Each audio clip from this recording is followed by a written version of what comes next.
के ना बने। क्यों? 5 साल की क्यों रहना चाहते हो? बोले हम बड़े हो जाएंगे, उम्र बढ़ जाएगी तो हमारे भीतर वासनाओं का जन्म हो जाएगा। 5 साल का बच्चा बिल्कुल शुद्ध होता है, उसकी कोई इच्छाएं नहीं होती, कोई वासनाएं नहीं होती। वो कपड़ा पहन के चले या कपड़ा बिल्कुल ना पहने, वो एक साधु है, वो एक संत है, कोई वासना नहीं।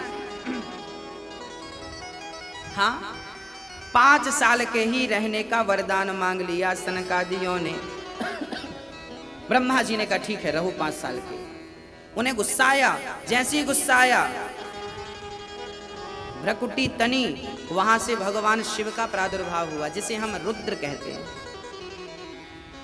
हाँ, दूसरा अवतार भगवान का 12 अवतार हुआ, जिन्होंने पृथ्वी की स्थापना की।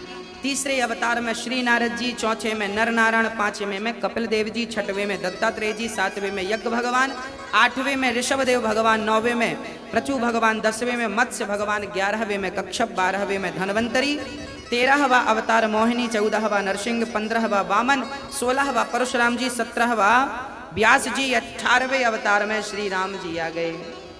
19वां अवतार श्री बलराम जी के रूप में हुआ। 20वां अवतार श्री कृष्ण, 21वां अवतार बुद्धावतार, 22वां अवतार हरि अवतार, 23वां अवतार हयग्रीव अवतार, जिसे हंस अवतार भी कहते हैं, और 24वां अवतार कल्कि अवतार, जो कलयुग के अंत में संबल ग्राम में विष्णु यश नाम के ब्राह्मण के घर उत्पन्न होंगे, वो कल्कि भगवान कहलाएंगे। नारद जी ने कहा, एक दिन व्यास जी महाराज उदास थे। 17 पुराण लिखने वाले व्यास जी उदास थे, खिन्न थे।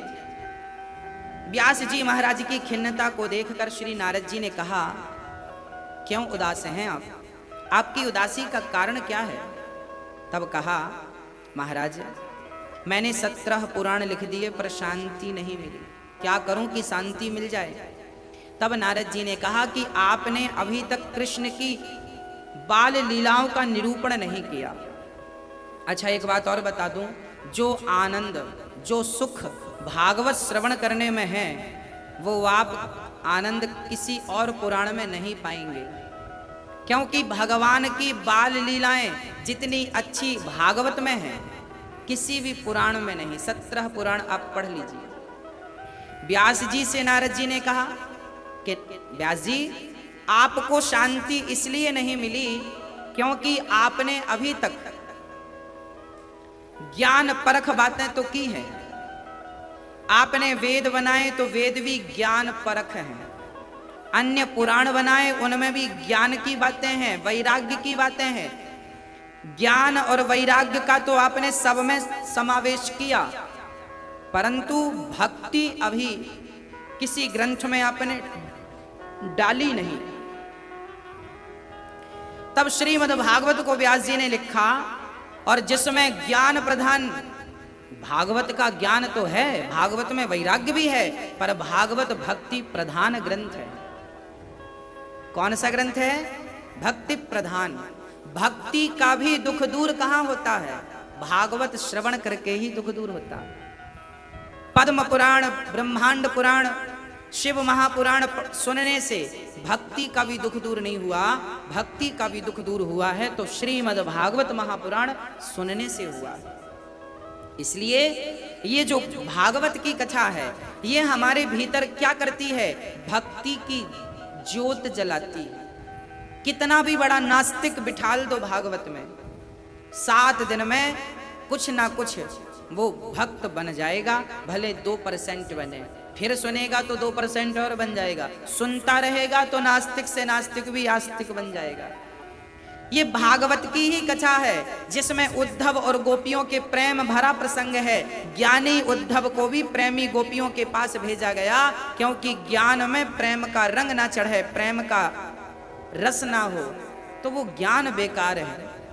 हाँ, अच्छा एक बात बताओ, आपका बेटा बहुत ज्ञानी हो पर प्रेमी बिल्कुल ना हो, काम चलेगा? आपका पति ज्ञानी बहुत हो पर आपका पति आपसे प्रेम बिल्कुल ना करता हो, प्रेम जानता ही ना हो, तो पत्नी क्या कहेगी? रोएगी बेचारे तेरे ज्ञान से, हमें क्या काम। रोएगी, कोसेगी भगवान को कैसा दिया।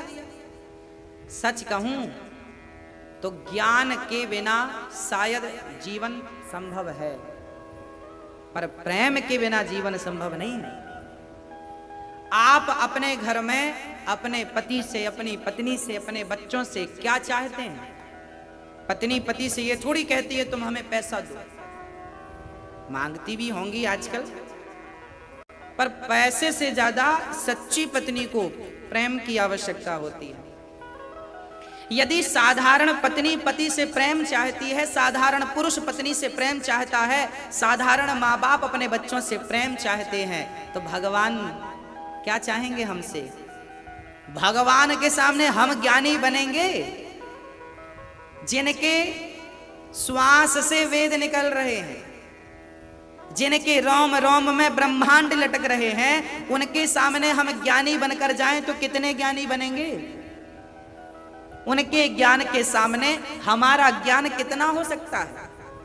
हम याद करेंगे भी तो 18,000 श्लोक याद कर लेंगे, और याद करेंगे तो महाभारत के लाख श्लोक याद कर लेंगे। हाँ, हमारा ज्ञान कितना होगा, किस सब्जेक्ट में हम ज्ञानी बनेंगे। पर भगवान, अच्छा एक बात बताओ, आपसे कितनी भाषाएं आती हैं।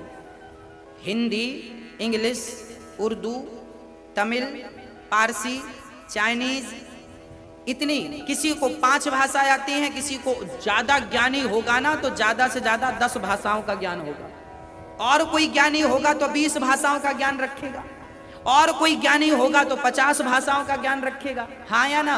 पर विचार करिए कि इंसान को पूरी जिंदगी में शायद 50 भाषाओं का ज्ञान हो पाए, पर भगवान तो चींटी से लेके हाथी तक की भाषा जानता है। उसका पार भला कोई वेद पढ़ के क्या पाएगा, उसका पार भला कोई पुराण पढ़ के क्या पाएगा, उसका पार पाया नहीं जा सकता। हाँ, उसको केवल प्रेम से पाया जा सकता है।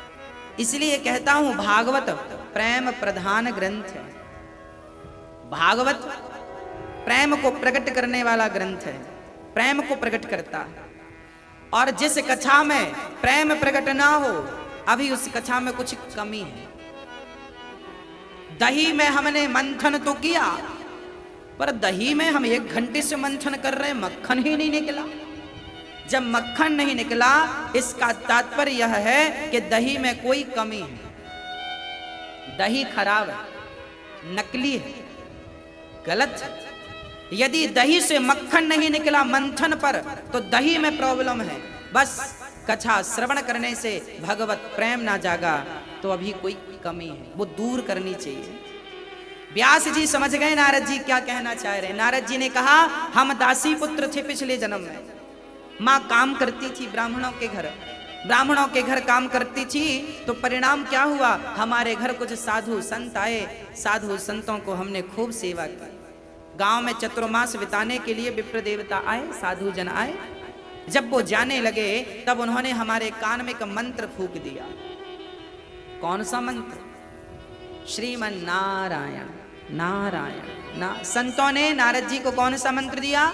नारायण नारायण मंत्र दे दिया।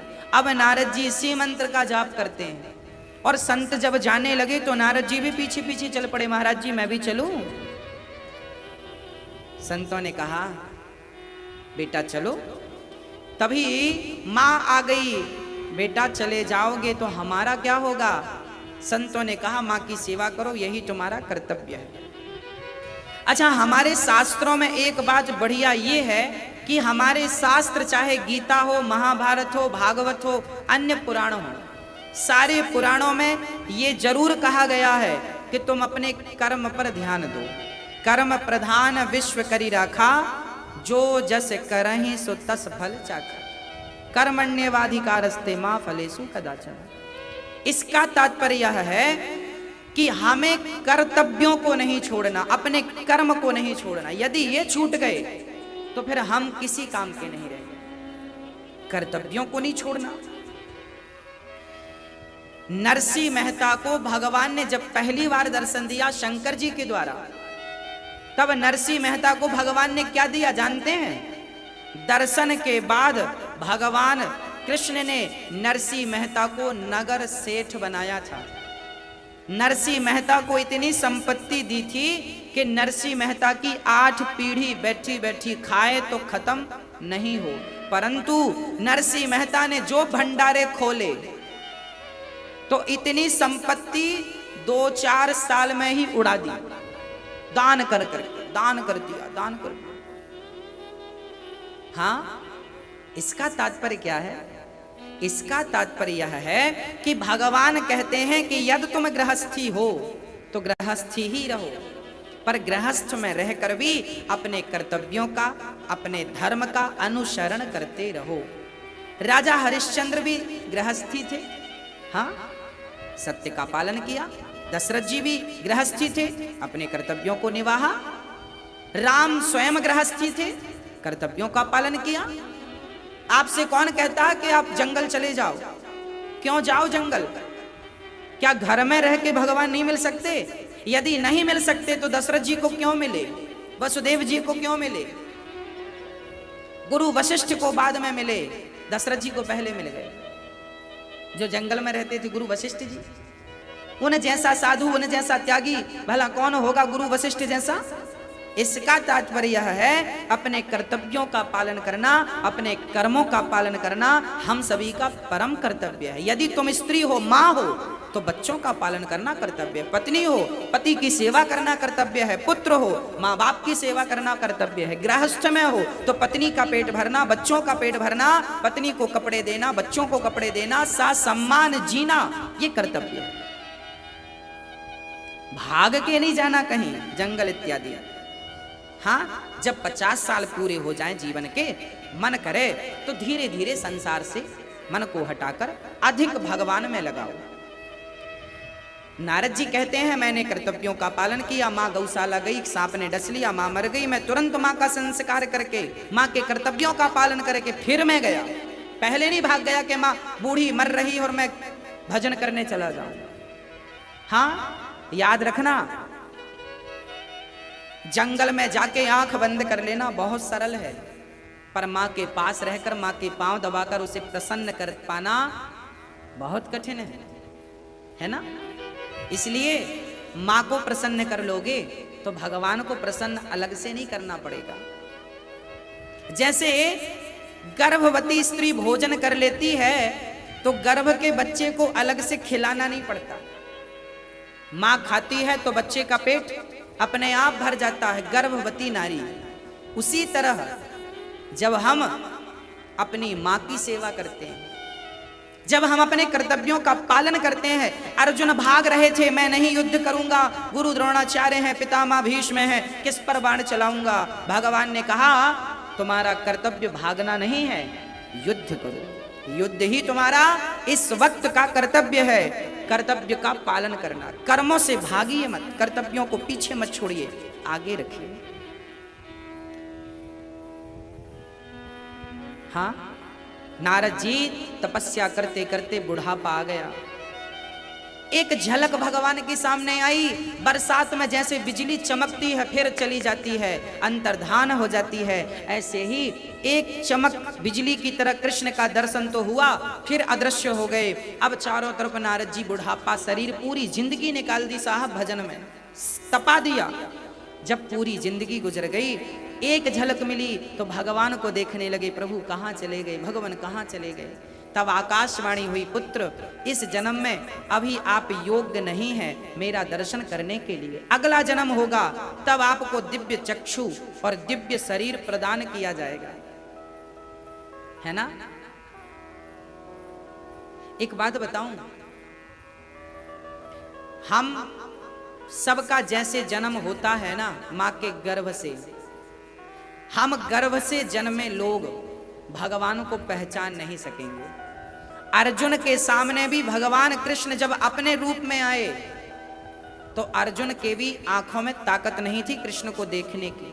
जब अपना विराट स्वरूप दिखाया भगवान ने, तब अर्जुन को दिव्य चक्षु प्रदान किए। वो दिव्य चक्षु जब तक हमें प्राप्त नहीं होंगे तब तक हम भी भगवान को पहचान थोड़ी पाएंगे। मुझे एक घटना याद आ गई। एक शंकर जी का मंदिर था। उस मंदिर के पीछे, मंदिर के पिछवाड़े में, पीछे के हिस्से में कुछ गंजेड़ी लोग बैठ के गांजा पिया करते थे। और गंजेड़ियों को तो आप जानते हैं, शंकर जी को पहले ही याद कर लेते हैं बेचारे। तो चिलम भरी और हर हर महादेव चढ़ाई। उनका नियम बन गया था, शाम को 5 बजे से 6 बजे 1 घंटे वो लाख काम छोड़ के शंकर जी के मंदिर में आते थे। और शंकर जी तो शंकर जी, भोले भंडारी, वो एक बार बोल देते थे ओम नमः शिवाय, हर हर महादेव, भोले भंडारी। शंकर जी इतने ही में खुश। एक दिन शंकर जी ने कहा चलो हम इनसे मिल लेते हैं। तो वहां पर 2 लोग थे, दोनों आते थे नियम से। एक भी दिन नांगा नहीं हुआ, आते थे। शंकर जी सोचे ये बड़े अच्छे भगत हैं, चलो आज इनसे मिलते हैं। और दोनों ने बढ़िया गांजा पी रखा था, गांजे के नशे में थे। तब तक शंकर जी प्रकट हो गए और त्रिशूल लेकर के और भस्मी जमा करके और मृग छाला लपेट के शंकर जी खड़े, लंबे चौड़े। अब दोनों गंजेड़ियों ने ध्यान से देखा, दोनों ने बात करी, ये तीसरा कौन है? दूसरे ने कहा बैठा लो, इससे भी 2-1 चिलम। उसने भी अपने जैसे ही समझा, ए भाई यहां आओ, बैठो, चढ़ाओगे? अच्छा, गंजेड़ी के पास बैठने से गंजेड़ियों को यही लगता है कि ये भी लेता होगा। शराबियों के पास बैठ जाओ तो शराबी ना पहला पैक तैयार करके वो आपको ही देगा, उसे लगेगा कि हमारे पास बैठा है तो जरूर लेता होगा। चोर गंवार संत मुनि ज्ञानी, जस आपन तस दूसर जाने। जो जैसा स्वयं होता है दूसरों को भी वैसा समझता है। उसने कहा शंकर जी से आओ तुम भी चढ़ाओ। शंकर जी ने कहा नाना हम ये सब नहीं लेते, हम तो शंकर जी हैं और प्रसन्न होके आए हैं। बेटा वरदान मांगो, बेटा वरदान मांगो। बाजू वाले ने कहा यार लगता है इसने ज्यादा चढ़ा लिया, अपने आप को शंकर जी कह रहा है। अच्छा, उन लोगों को विश्वास ही नहीं हो रहा था कि ये शंकर जी हैं। क्यों नहीं हो रहा था?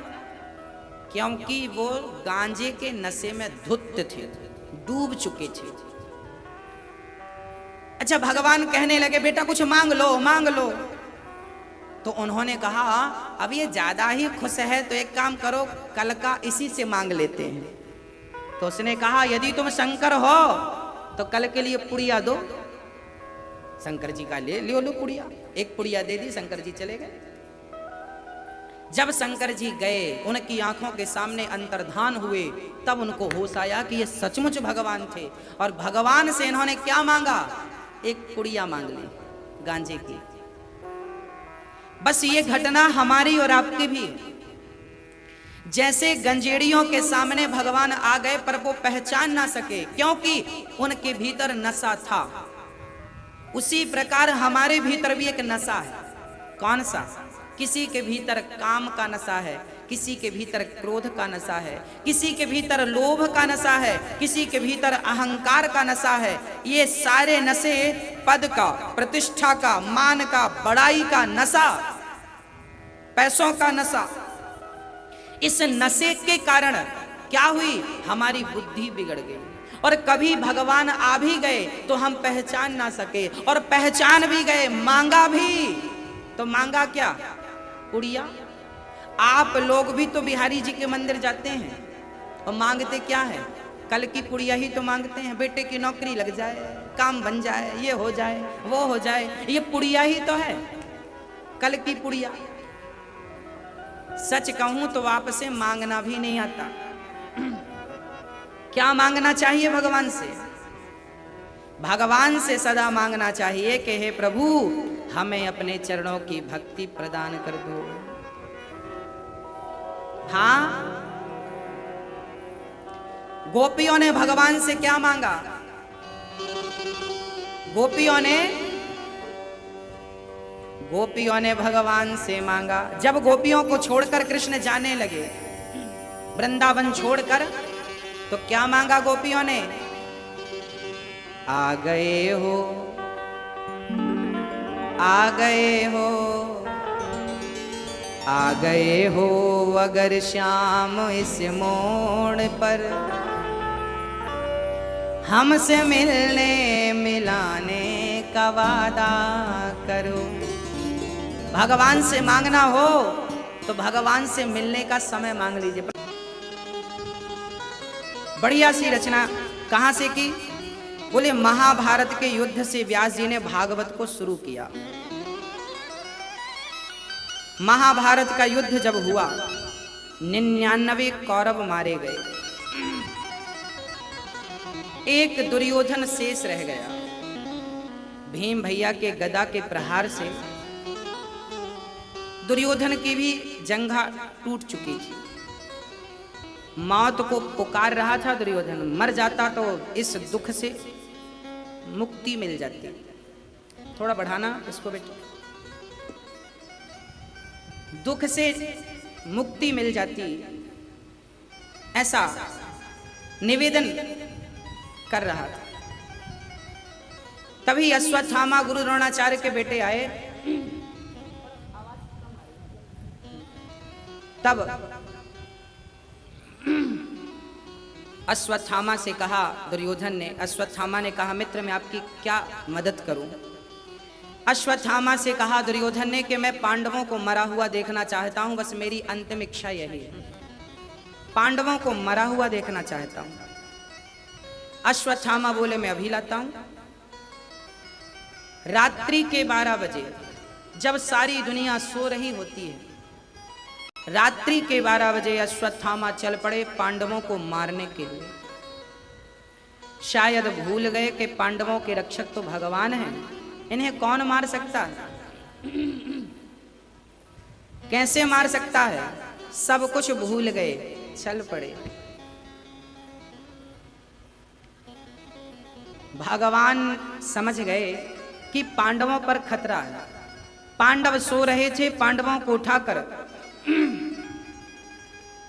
दूसरी जगह सुला दिया। भगवान ने पांडवों को उठाया, दूसरी जगह सुलाया और कहा कि आप यहां सो जाओ, यहां पर कोई खतरा नहीं है, ठीक है। उस खाली बिस्तर पर जहां पांडव सो रहे थे वहां द्रौपदी के 5 बच्चे जाकर सो गए। उन 5 बच्चों को पांडव समझकर अश्वत्थामा ने 5 का सिर काट दिया। ले जाकर दुर्योधन को दिखाया, देखो मैंने तुम्हारे दुश्मनों को मार डाला। ध्यान से देखा दुर्योधन ने तो वो पांडव नहीं, पांडव पुत्र थे, पांडव पुत्र थे। भक्तों, यहां एक प्रश्न खड़ा हो गया कि भगवान यदि पांडवों को बचा सकते थे, उन्होंने तो कहा कि यहां मत सो, खतरा है, तो क्या द्रौपदी के 5 बच्चों को नहीं बचा सकते थे? तब भगवान से यह बात पूछा द्रौपदी ने कि केशव, जब आप हमारे पतियों को बचा सकते थे तो हमारे पुत्रों को भी बचा सकते थे। तब भगवान ने कहा, देवी, जीवन में जो मिल जाए उसमें संतुष्ट रहो। अब मैं ऑप्शन देता हूं, तुम्हारे पति या तुम्हारे पुत्र, तुम किसे चाहोगे? किसे चाहोगी कि इनमें से कौन जिंदा रहे? कन्हैया ने कहा, द्रौपदी, इन तुम्हारे 5 बच्चों की अवधि केवल इतनी ही थी। इन 5 ने जन्म ही इसलिए लिया था कि इन 5 की मृत्यु से ही दुर्योधन की मृत्यु होगी। यदि ये 5 नहीं मरते तो दुर्योधन कभी नहीं मरता, क्योंकि दुर्योधन को एक वरदान था, पहले ये प्रसन्न होंगे, बाद में जितनी प्रसन्नता थी इतना दुख मिलेगा, उसी क्षण इनकी मृत्यु हो जाएगी। पहले प्रसन्न हुआ कि पांडव मर गए, फिर दुख मिला कि ये पांडव नहीं, पांडव पुत्र हैं। इसी सुख दुख की संधि में दुर्योधन की मृत्यु हो गई, दुर्योधन मारे गए। अश्वत्थामा ने यह कृत्य किया है। सच कहता हूं, भगवान जो करते हैं सोच और विचार करके करते हैं। यदि किसी ने जन्म लिया, इसमें भी विधाता की मर्जी है, और कोई मर गया, इसमें भी विधाता की कोई बहुत बड़ी कृपा है। इसलिए आप तो भगवान की मर्जी मानकर खुश रहो। आप अपनी बुद्धि ना चलाओ, क्योंकि परमात्मा जो करता है, जो सोचता है, वो हम सबकी बुद्धि से परे। उनकी मर्जी में आप खुश रहो बस। वो जो कर रहे हैं अच्छा कर रहे हैं, जो करेंगे अच्छा करेंगे। आपको बस खुश रहना, बस खुश। द्रौपदी रो रही है। अर्जुन ने कहा मैं अभी तेरे पुत्र के हत्यारे को पकड़ करके लाता हूं। चल पड़े अश्वत्थामा, चल पड़े अर्जुन अश्वत्थामा को पकड़ने। तब तक अश्वत्थामा ने ब्रह्मास्त्र चला दिया। अर्जुन दौड़े दौड़े कृष्ण की शरण में आकर के कहने लगे, कृष्ण कृष्ण महाबाहो भक्तानां भयंकरा, त्वमेको दह्यमानानामपि वर्गोऽसि संसृते। कह दिया कृष्ण मेरी रक्षा करो। हे प्रभु देखो ब्रह्मास्त्र चला दिया। भगवान बोले तू भी चला। अर्जुन ने चलाया। यहां से अर्जुन का, वहां से कृष्ण अश्वत्थामा का ब्रह्मास्त्र आया। दोनों टकराते प्रलय हो जाती। भगवान ने दोनों ब्रह्मास्त्रों को शांत कर दिया। महाभारत का युद्ध जब हुआ था ना, तब भी विज्ञान बहुत एक्टिव था। जैसे आज हमारे भारत में परमाणु हैं, मिसाइलें हैं, ऐसे महाभारत के समय भी सब डेवलप था। तब का भी साइंस बहुत तरक्की किया था। तब भी टीवी हुआ करती थी, क्योंकि धृतराष्ट्र को महाभारत का युद्ध आंखों देखा संजय सुना रहे थे। तो क्यों सुना रहे थे? तब भी तो एक टीवी लगी होगी जिसमें आवाज भी रही होगी, वहां कैमरे भी रहे होंगे, तब तो संजय देख के सुना रहे हैं ना कि ये हुआ। मतलब उस जमाने में भी ये टेक्नोलॉजी थी। मिसाइलें, जैसे जिसको हम आज मिसाइल कहते हैं, जिसे आज हम परमाणु बम कहते हैं, उस जमाने में उसे ब्रह्मास्त्र कहा जाता था। परमाणु बम पटक दो तो सब खत्म, ऐसे ब्रह्मास्त्र छोड़ दो सब खत्म। तब नाम अलग था, है ना। आविष्कार तब भी थे। मैंने महाभारत में पढ़ा है कि जब महाभारत हुआ तो महाभारत के पहले की एक घटना थी, अर्जुन के साथ घटी थी। एक स्थान पर आग लगी। पानी बरसा कर जल देवता वो आग बुझा दिया करते थे। उस जंगल में बहुत सारे, या ये कहें कि बहुत सारे आतंकवादी शिविर बन चुके थे। तब भगवान ने अग्नि से कहा कि इसे जला दो। अग्नि बोले मैं तो जला देता हूं, पर यहां रहने वाले वरुण देवता से कहवा के पानी गिरवा देते हैं, मैं बुझ जाती हूं, बच जाता है। तब अर्जुन ने कहा कि मुझे अस्त्र दो, मुझे अस्त्र दो, रथ दो, मैं आग पानी को बरसने नहीं दूंगा। उस प्रसंग में लिखा है कि जब आग लगी तो वहां जंगल में जो लोग थे, जंगली लोग या बड़े बड़े सर्प, कहते हैं वो इतने एडवांस थे। उस जमाने में गोला बारूद और बंदूक, नलिका का वर्णन आया है महाभारत में। नलिका, अर्जुन के ऊपर जंगल से लोगों ने कैसे अस्त्र बरसाए, बंदूक चलाई, तोप भी चलाई। बंदूक और तोप से अर्जुन पर प्रहार किया गया, ये महाभारत में वर्णन है। मतलब बंदूक का आविष्कार 5,500 साल पहले था। फिर बीच में क्या हुआ? बीच में भी कोई कोरोना आया होगा, सब खत्म हो गए होंगे, सब भूल गया होगा, सब उलट पलट हो गया होगा, सारे आविष्कार समाप्त हो गए होंगे, टेक्नोलॉजी समाप्त हो गई होगी, बनाने वाले लोग समाप्त हो गए होंगे। तो फिर एक नई चीज, फिर एक नया फिर बना। जैसे अभी कुछ साल पहले लगभग 2013-14 में बद्रीनाथ केदारनाथ में पानी जब आया था, कुछ नहीं बचा था, सारा बह गया, केवल मंदिर बचा, सारा समाप्त हो गया। उसी प्रकार कभी ऐसा संकट आया होगा हजारों साल पहले के सब समाप्त हो गया। हाँ, कुछ बचे होंगे, फिर उन्होंने शुरू किया तो फिर आज फिर ये आविष्कार तैयार हो गए। पहले भी था, आज भी है। अब आज जितने आविष्कार हैं, अभी एक बार प्रलय आ जाए तो ये सारे आविष्कार फिर खत्म हो जाएंगे, फिर नए सिरे से होगा कि नहीं? बस ऐसे ही चलता है। जब पाप बढ़ जाता है तब